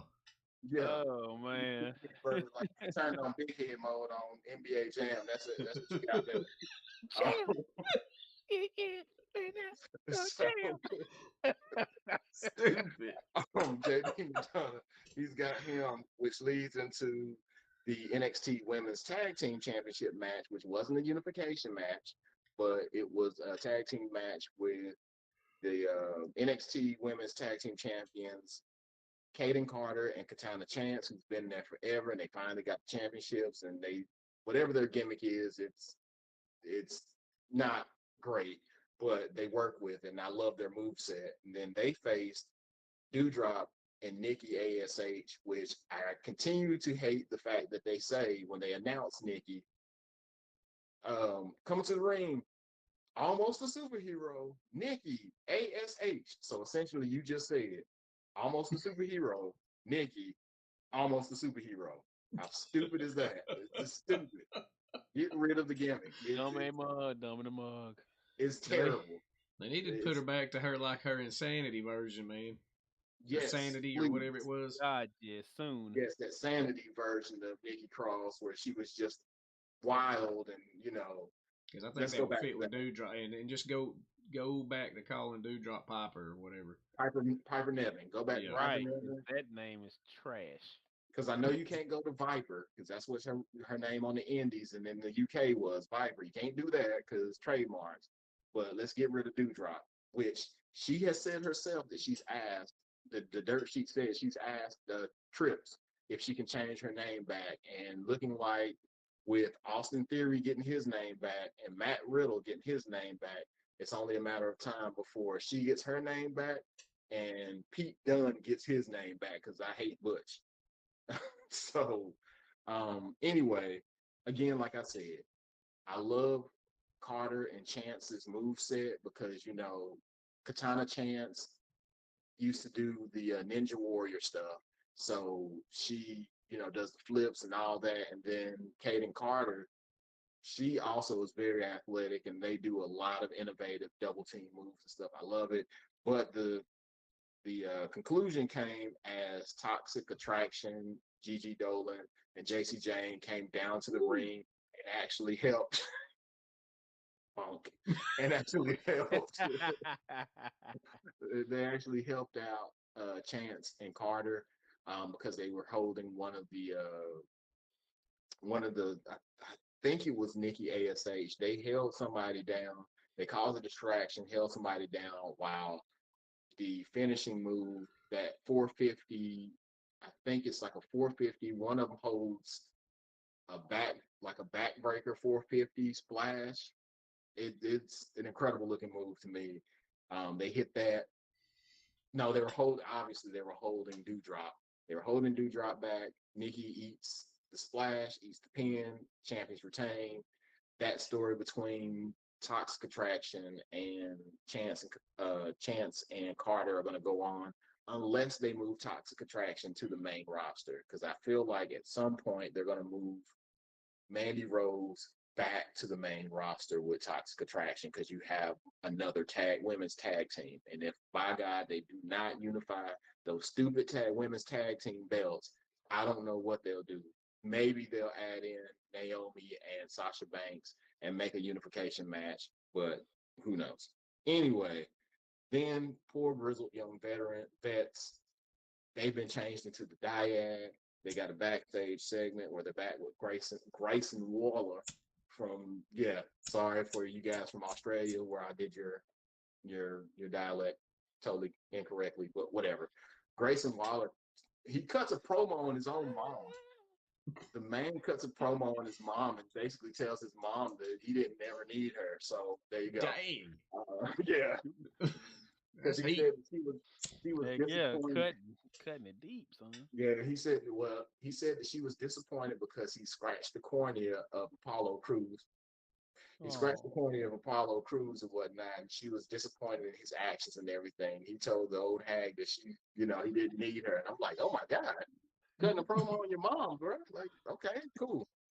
So that leads into the championship match unification, the NXT championship unification match with Tyler Bate versus Braun Breaker. And while this was held at the in Orlando, in their it's not the Performance Center anymore. I can't remember what they call it, but it was held here in Orlando. The crowd was heavily, heavily behind Tyler Bate. They Yes, really they were. wanted to see Tyler Bate win. Yes, yes, they Like were. they even did a little promo for Tyler, go walking through like the his history because he started with WWE when he was 19 and he was the Mhm. inaugural NXT UK champion. Now at 25, he's the last NXT UK champion because remember they're having NXT Europe starting in January 2023. So he began as their champion and he's going to end as their UK champion. But he went against Braun Breaker, which I knew this match was not going to last like 20, 30 minutes because Braun Breaker still, he's not there yet.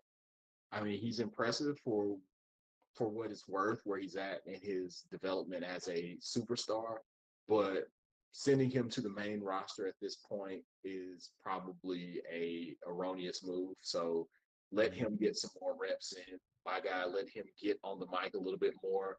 I wouldn't be surprised if at birth, like he's legit gotta be Scott Steiner's son. And Scott Steiner just handed him I swear, over. because that's what he looked like. He handed him over to Rick Steiner. It was like, look, I don't want a baby. You have him.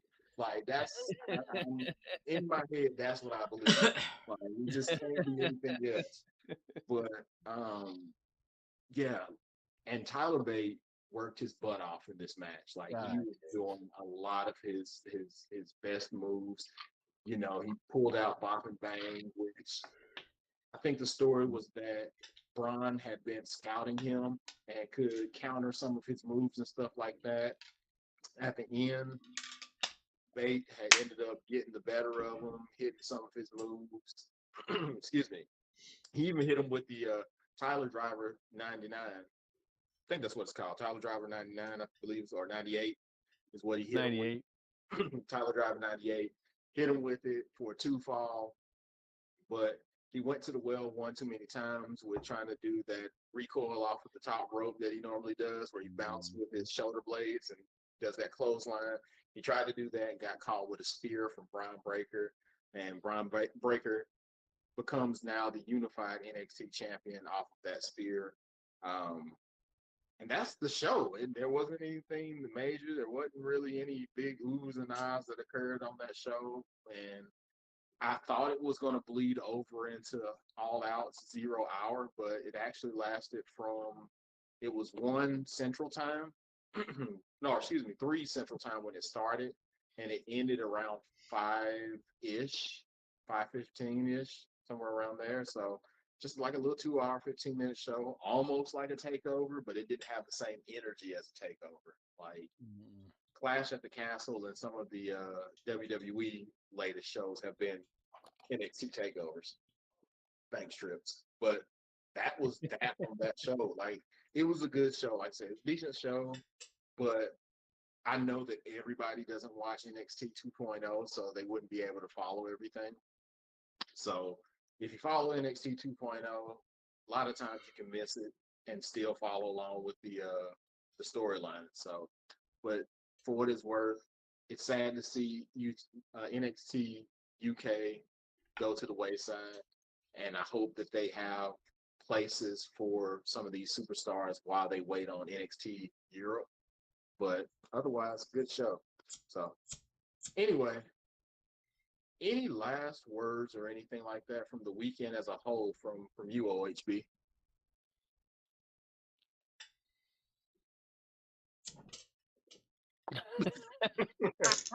Man, like Good job. I think it was a other than I didn't watch the NXT show because I'll be honest with you, man, like I was real heavy into NXT right up until about the time they decided to pull the plug on it and turn it to 2.0. And I'm not saying it's good or bad. It's just it's not my cup of tea. But overall, it was a good weekend of wrestling. I never once felt any given time to where I was just like, oh my God, I wish this would hurry up, dude. I'm so bored with this. So I'm thankful for that, especially with as long as them AEW shows can run. Because that one was brutal. And I didn't feel like there was any matches in it that sucked the air out like we had. So Hmm. Yeah, man. I mean, I think the worst part for me the whole weekend from what we watched was the way that they closed the Clash at the Castle out, man. It was just like, come on, dude. When are you going to pull the trigger and who's going to be the guy? Is it going to be Cody Rhodes? We'll see. House of Wars. I just need AEW to get their stuff together. I think everything else, for the most part, is and I'm not one of the people that like you know how people always try to say you either like AEW or W. No, no. I'm a wrestling fan.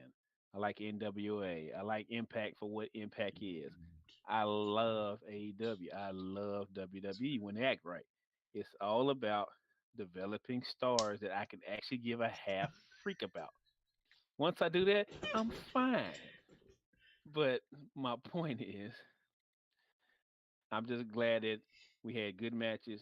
We didn't have boring matches that made us wish we weren't watching the darn wrestling match.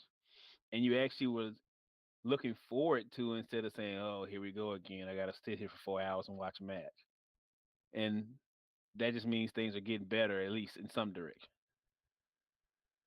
Yeah, I concur. I'm going to piggyback off of that because, listen, ladies and gentlemen, those of you who are watching, if you like wrestling. Don't crap on anybody because they prefer AEW or they prefer WWE or they prefer New Japan or if you like wrestling.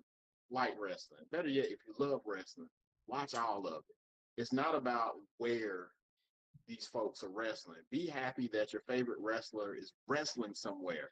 Like 5 years ago, there was only one major company, and a lot of your favorite wrestlers weren't on TV. Now they're being featured on TV, whether it's small doses or large doses. They're being seen on TV and they're getting paid for the craft they love doing and that you love watching. So instead of being like Mhm.